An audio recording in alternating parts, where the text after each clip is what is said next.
নমস্কার বন্ধুরা, Lily's kitchen লীলাবতীর হেসেলে আমাদের আজকের রেসিপি খেজুর গুড়ের পাটালি দিয়ে গোবিন্দভোগ চালের পায়েস।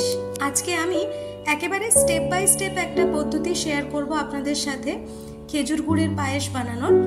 ভিডিওটা শেষ অবধি দেখতে থাকুন। সবার প্রথমে আমরা একটু ক্ষীর বানিয়ে নেব। এইখানে আমি 1 লিটার দুধ জাল দিতে বসিয়েছি।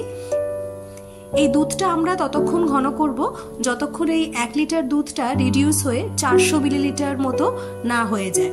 মানে যতক্ষণ আমাদের ক্ষীরটা রেডি হচ্ছে ততক্ষণ আমরা একটা বড় পাত্রে 3 লিটার দুধ বসিয়ে দিয়েছি। এখানেও আমি ফুল ফ্যাট মিল্কই ব্যবহার করছি।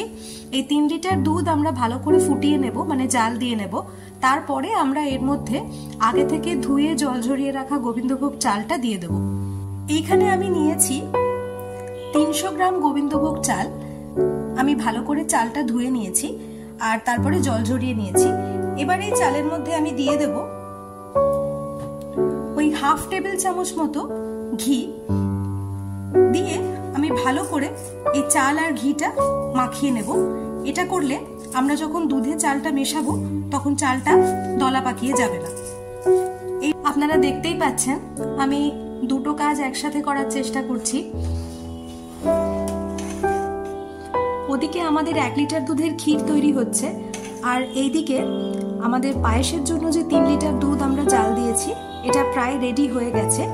যেহেতু আমরা এই পায়েসটা পুরোটাই ফুল ফ্যাট দুধ দিয়ে বানাচ্ছি, একটু খেয়াল রাখতে হবে মিডিয়াম ফ্লেমে আমরা ক্ষীরটা বানাবো আর পায়েসের দুধটাও জাল দেব।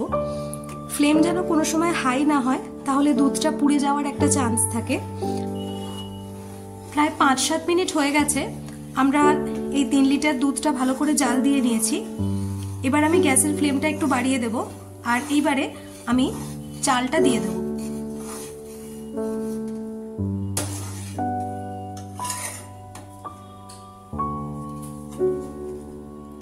চাল দিয়ে দিলাম। চাল দেওয়ার সাথে লাগাতার এইভাবে আমরা চালাতে থাকবো। চাল দেওয়ার পরে হাই ফ্লেমে আমরা দুধে চালটা ভালো করে সিদ্ধ করব।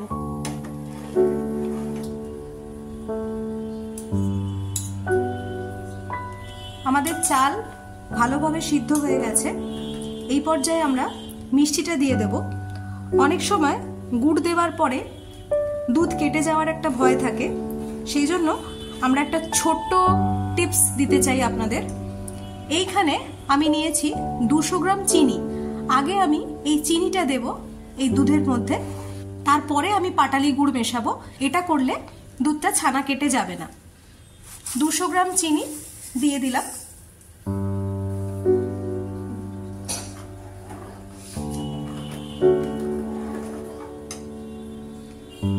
এখানে আমি নিয়েছি 600 গ্রাম পাটালি গুড়।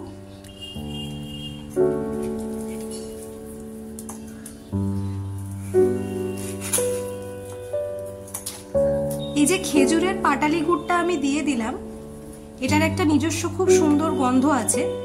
গুড়টা এখন আস্তে আস্তে দুধের মধ্যে গলছে আর সেই গন্ধটা আমি পাচ্ছি। আলাদা করে এলাচ বা অন্য কোনো রকম সুগন্ধি দেওয়ার দরকার নেই। আমি এই পাটালি গুড়ের পায়েসে কিশমিশের টেস্টটা খুব একটা পছন্দ করি না, তাই আমি দিইনি, শুধু কাজুই ব্যবহার করেছি।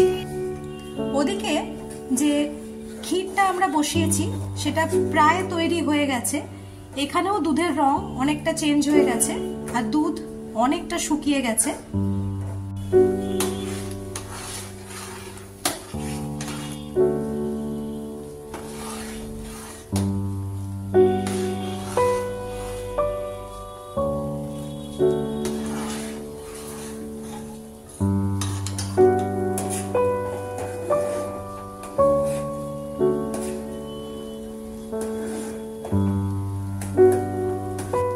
আপনারা দেখতেই পাচ্ছেন পায়েস খুব সুন্দর করে ঘন হয়ে গেছে।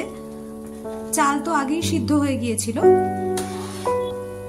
মধ্যে মধ্যে আমরা দুধের ক্ষীরটাকেও চালিয়ে নেব। এইরকম ঘন হয়ে গেছে দুধ।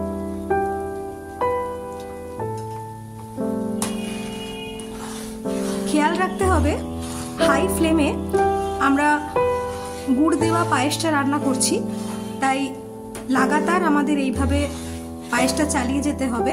খেজুর গুড়ের পায়েস বানানোর একদম লাস্ট স্টেপ হচ্ছে এই যে ক্ষীরটা আমরা বানিয়ে রেখেছি, এইটা আমরা এই পায়েসের মধ্যে মিশিয়ে দেব।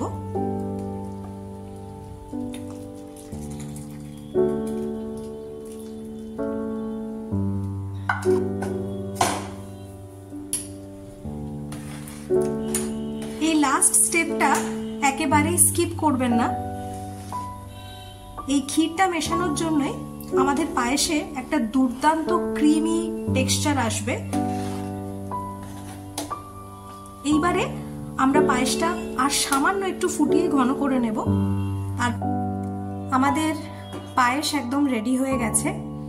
যেহেতু এটা এখনো খুব গরম, মানে আমি সবে গ্যাসটা বন্ধ করলাম, তাই এটা এখনো একটুখানি লিকুইড বা এরকম রানি কনসিস্টেন্সিতে আছে। ঠান্ডা হয়ে গেলে পায়েসটা খুব সুন্দর করে জমে যাবে। এবার আমরা এই পায়েসটা সার্ভ করে নেব। দুর্দান্ত স্বাদের গুড়ের পায়েস একদম রেডি। যদি আমাদের এই রেসিপিটি ভালো লেগে থাকে তাহলে অবশ্যই ভিডিওটি লাইক আর শেয়ার করে দেবেন, আমাদের চ্যানেলটি সাবস্ক্রাইব করে দেবেন। লিলিস কিচেন লীলাবতীর হেসেলে আজ এইটুকুই। আবার দেখা হবে অন্য কোনো সুন্দর রেসিপি নিয়ে। ভালো থাকবেন, ধন্যবাদ।